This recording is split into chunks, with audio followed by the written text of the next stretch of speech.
My name is Azaria Wright, a student in History of Films 1602. And the paper that I'm going to emphasize on is, of course, our final paper. And the two films that I decided to write about is the 1941 Warner Brothers, The Maltese Falcon, and the 1942 MGM's Mrs. Miniver. The things that I'm going to emphasize on in my paper is for the Maltese Falcon and for also Mrs. Miniver, the symbols. For the Maltese Falcon is the symbol of the falcon and what that represents. For Mrs. Miniver, the flower and what that represents.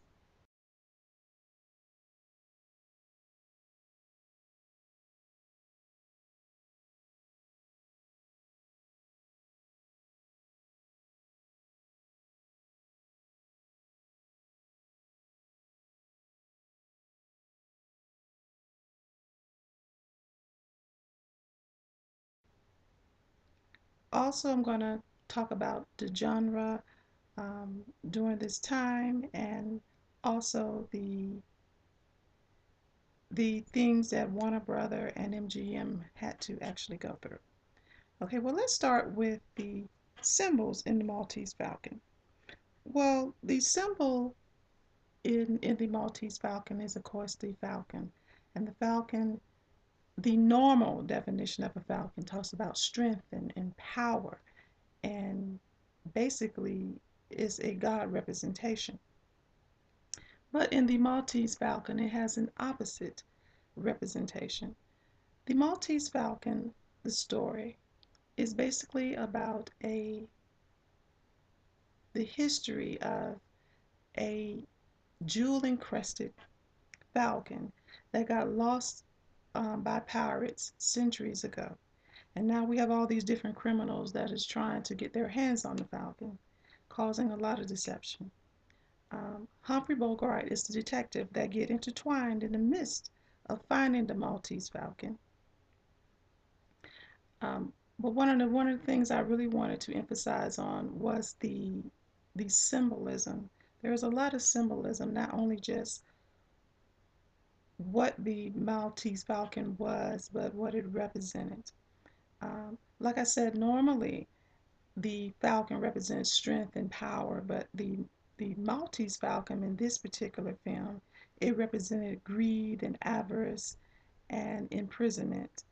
And one of the things that connected the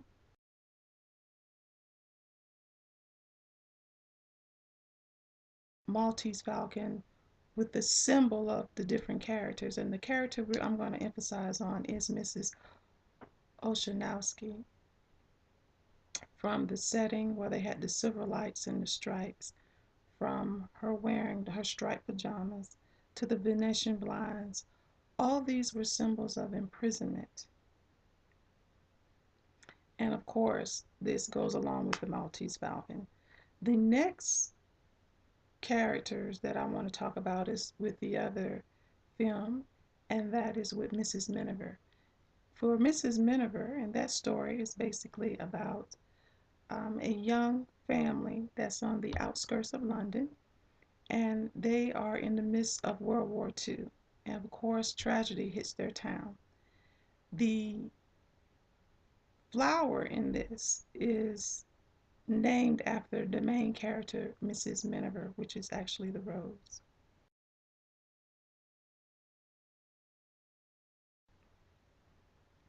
Basically, during this time of heartache and turmoil, the rose is a representation of something that's strong and something that's beautiful, and that's what Mrs.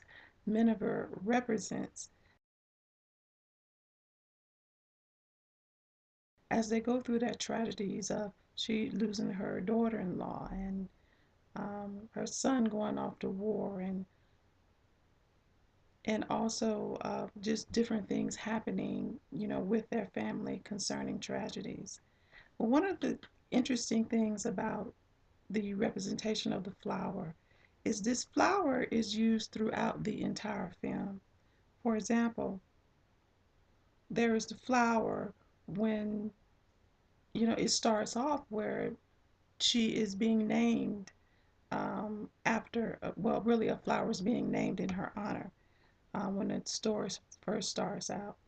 Then it goes to there's a conversation with her son and how he marries one of the young neighbors, but how he ends up having a conversation with the young neighbor in the first place is based on the flower contest. Then the next representation of the flower is she's tending her rose garden, and there she finds the Nazi soldier there laying in her rose garden. The last representation of the flower represents um, basically when they go to judge the flower contest and she wins, and on the way back, the daughter is, or her daughter in law is actually killed. So the flower to me represents in this film seasons that have gone on throughout the film.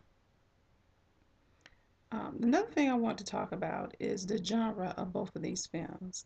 The film Mrs. Miniver was done in 1942. That was during World War II, around the end of World War II. And Warner Brothers did a lot of films during that particular time.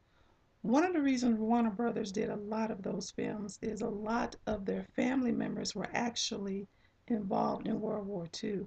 As a matter of fact, the son of one of the Warner Brothers was in World War II. So they did a lot of war films to support the war effort, and a lot of the finances were raised through these films to support the war.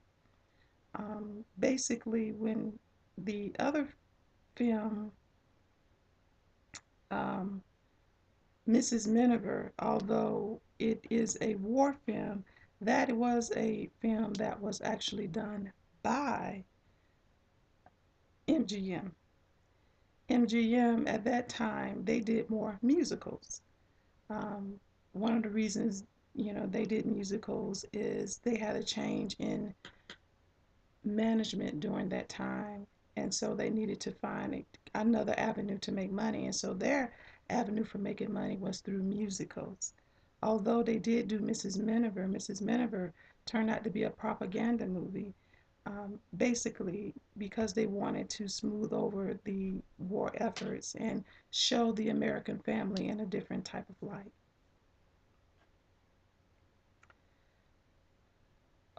Also, one of the things with Warner Brothers at that time was also the different stars.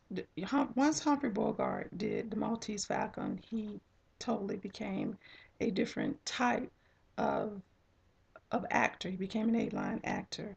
And not only Humphrey Bogart, but a lot of the other actors. At that time, there was Betty Davis and some of the other actors that was working with Warner Brothers. They demanded more money. So Warner Brothers got into a little bit of trouble when they did not adhere to the Actors Screen Guild Award, and that was to protect the rights of the actors. But regardless of that, regardless, of course, later on, they went ahead and they appeased their actors, and MGM and Warner Brothers continued to make excellent films. The Maltese Falcon is one of the most mysterious creative movies that Warner Brothers did. And at that time, as far as that genre, film noir was introduced. Film noir was basically about either was about detective novels or it was about gangsters. At that time, it was the transition between criminals and just detective novels were centered around the film noir. Now, film noir is a little bit different. It's kind of hard to define it. They don't really put film noir in a particular category, but back then in 1941, they put film noir in the sense of detectives and mysteries. Um, as far as 1942, of course, that's when they were doing a lot of the war films, Yankee Doodle Dandy, and um, you know, the Arms movie. It was quite a few different movies that they did during that time. But like I said, regardless, of the genre, regardless of the ups and downs with MGM and also with Warner Brothers. They have created incredible movies. The Maltese Falcon is considered one of the best movies of our time, as far as when it comes to mystery. And Mrs. Miniver is a classic. It's called the best propaganda movie they ever did. Matter of fact, Winston Churchill said that the Mrs. Miniver had more effect than basically, you know, a large part of the military. And that's one thing about the arts. The arts uh, is creative. The arts can really, and that shows you how much the arts and how much film can just create and inspire. It can change, it can take you to another world, whether it's mystery, or it can change your mind in the sense of bringing together family values. Well, this is Easy Right, and thank you for listening to my paper presentation, and it's of course called The Falcon and the Flower. Thank you.